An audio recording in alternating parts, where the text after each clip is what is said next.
안녕하세요. 한국여성경제TV 양기옥 변호사입니다. 추워지는 날씨에도 우리 사업하시는 중소기업 사장님들 2021년 이 코로나와 함께하는 이 시대를 준비하느라고 많이 마음이 분주하실 거예요. 요즘은 제가 조금 쉬어가는 코너로 오늘 말이에요. 그 공탁법에 관한 얘기 한번 들려드릴게요.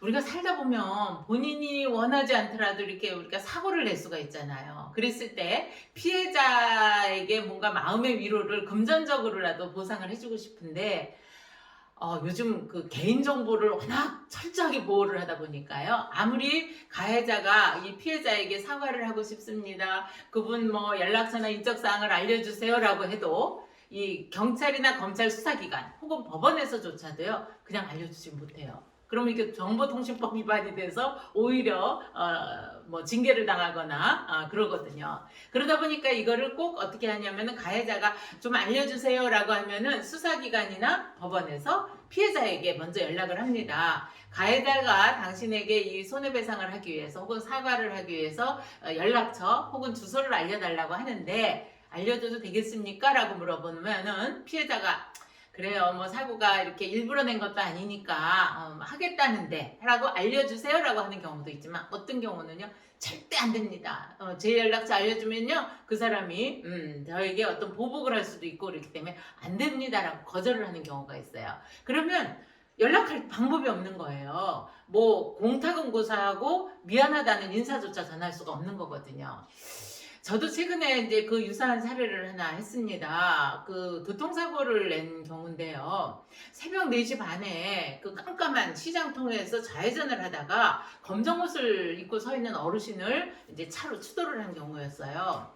그러니까 이분은 너무 놀래갖고 그 어르신을 이제 막 병원으로 119 신고해서 병원으로 모시고 잘 후속 조치까지 했는데 이 피해자 가족들이 이게 너무 억울한 거예요. 어머니가 이 건강한 어머니가 지금 중환자실에 있다라고 하다 보니까 이 가해자의 사과도 안 받고 그 가해자가 접근하는 것조차 차단을 한 거죠.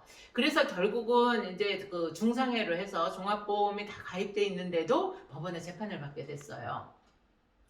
그러니까 이제 이 가해자가 저희한테 이제 피고인이죠. 피고인이 변호사님 이분들이 이 합의가 도저히 안 될 것 같아요. 제가 공탁이라도 할 수 있게 좀 주소를 좀 알 수 있는 방법이 없을까요? 라고 이제 질문이 들어왔습니다.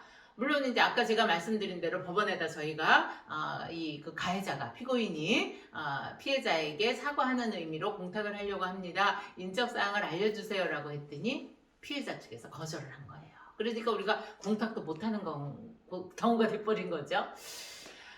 공탁이라고 하는 것은 당사자가 합의는 안 됐지만 그 피고인이 자기의 마음을 전하는 건데 그거를 할 수 없는 이런 결과가 되다 보니 이게 참 난감하죠. 어떻게 보면 피해자 입장에서도 그렇게 크게 뭐 도움이 될 것 같지는 않고요. 그래서 요번에 그 법이 바뀌었습니다. 공탁법이 이번 국회에 바뀐 것이 뭐냐 하면은요. 이 형사 합의가 안 돼서 공탁을 할 경우에는 그 피해자의 인적사항을 모른다 하더라도 재판번호는 이게 고유번호거든요. 어떻게 보면 재판번호하고 그 피해자의 이름만 알면 공탁을 할 수 있게 이렇게 바뀌었어요. 그래서 제가 한 사례도 사실은 이번에는 뭐 적용을 받지는 못합니다. 왜냐하면은요 그게 법은 통과됐는데 시행은 2년 후부터예요. 그러니까 2022년부터 시행이 되기 때문에 적용을 받지 못하는 그런 것이 있긴 합니다만 아무튼 이렇게 우리 사회가 우리 법이 합리적으로 모든 것을 운영할 수 있도록 하나하나 바꿔가고 있습니다.